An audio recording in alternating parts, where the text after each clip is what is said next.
मीरपुर नाम के शहर में तेजस अपनी पत्नी नीरू के साथ रहता था। पति पत्नी दोनों ही नौकरी करते थे। एक दिन तेजस गांव अपनी माँ के पास फोन करता है। हेलो, प्रणाम माँ।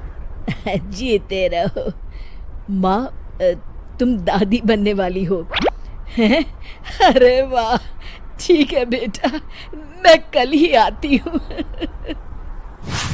जब माँ जी शहर पहुंची तो बेटे बहू ने बहुत अच्छे से स्वागत किया।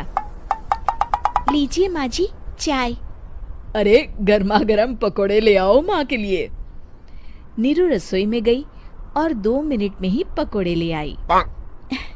जी ये लीजिए। बहू जादू से बनाए हैं क्या? अभी तो रसोई में गई थी। यम्मी।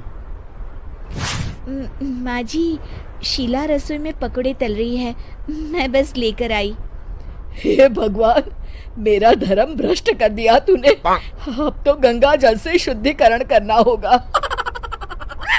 दूसरे दिन, माँ जी मैंने नाश्ता बना दिया है, ऑफिस जा रही हूँ। पर अभी तो घर का सारा काम पड़ा है।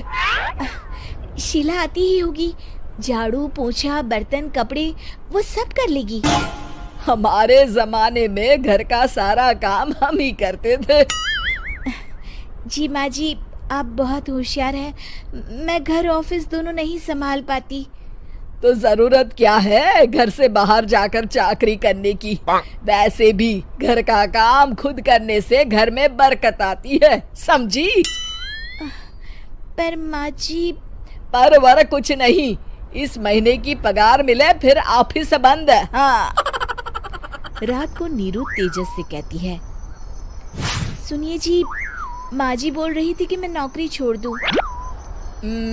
वैसे ठीक ही तो है, अभी तुम्हें आराम की जरूरत है। फिर भी आराम कहाँ, शीला को छुड़ाने के लिए बोल रही थी। तो अब 24 घंटे में इतना काम तो कर ही सकती हो। पर जॉब पसंद है मुझे, घर पर मन नहीं लगेगा।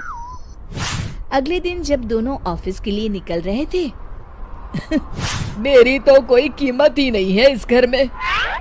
माँ जी, आजकल महंगाई बहुत है, रहन सहन भी बदल गया है, दोनों नौकरी करते हैं तभी ठीक रहता है। अच्छा, तू कहना क्या चाहती है? मेरा बेटा तुझे बिठा के खिला नहीं सकता?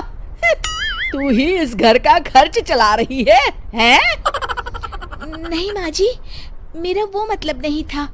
मतलब खूब समझती हूँ, ये बाल धूप में सफेद नहीं किए मैंने। हाँ। अब तो ये रोज का काम हो गया था। तेजस भी रोज की झिकझिक से परेशान हो गया था। एक दिन उसने कहा, नीरू, वैसे भी तुम्हें मैटरनिटी लीव मिलने वाली है, तो अभी से ही छुट्टी ले लो। पर क्या, मेरी सैलरी अच्छी खासी है। आखिर नीरू ने रिजाइन कर दिया। जब बच्चा हुआ तो घर में सब बहुत खुश हुए। कुछ दिनों बाद तेजस फाइल देख रहा था। क्या हुआ तेजस, कुछ परेशान लग रहे हो? हाँ, वो हमारी जितनी सेविंग्स थी वो तो हॉस्पिटल में और छठी के फंक्शन में खत्म हो गई है नीरू। और अभी वैसे मंदी चल रही है तो मैं बोल रही थी कल मुन्ना को हेपेटाइटिस का टीका लगवाना है। नीरू, क्या पोस्टपोन नहीं कर सकते? नहीं जी, बिल्कुल नहीं। अब तेजस को समझ में आ रहा था कि उससे गलती हुई है। पैसों की कमी का असर घर के माहौल पर भी पड़ रहा था।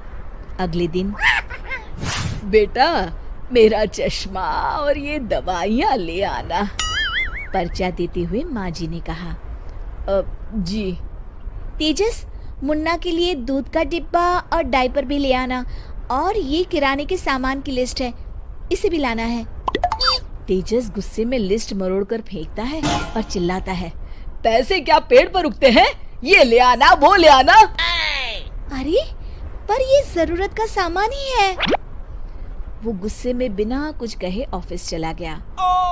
अरे अरे लंच तो ले जाइए। नीरू दौड़कर डिब्बा पकड़ाती है एक दिन खाना खाने के बाद, नीरू, अब तो मुन्ना कुछ बड़ा हो गया, तो अब तुम वापस ज्वाइन कर लो ना जॉब। पर इस रिसेशन में जॉब मिलना बहुत मुश्किल है। ट्राई तो करो। फिर मुन्ना, माँ जी है ना, और एक फुल टाइम मेड भी लगा लेंगे। पर माँ जी, उन्हें तो पसंद नहीं। तभी माँ जी वहाँ आ जाती है और प्यार से नीरू के सर पर हाथ फेरते हुए बोलती है, अब मेरी समझ में आ गया बहू, पहले के और अब के समय में अंतर है। तुम काम शुरू करो, मुन्ना की जिम्मेदारी मेरी। मेरी प्यारी माँ जी, ये कहकर नीरू उनके गले लग गई। शिक्षा, परिवर्तन संसार का नियम है, हमें भी समय के साथ चलना चाहिए। उम्मीद है कि आपको हमारी ये कहानी पसंद आई होगी। कृपया हमारे चैनल को सब्सक्राइब करें और सभी अपडेट्स के लिए बेल आइकन जरूर क्लिक करें। और हाँ, वीडियो लाइक और शेयर करना मत भूलिएगा। Bye bye.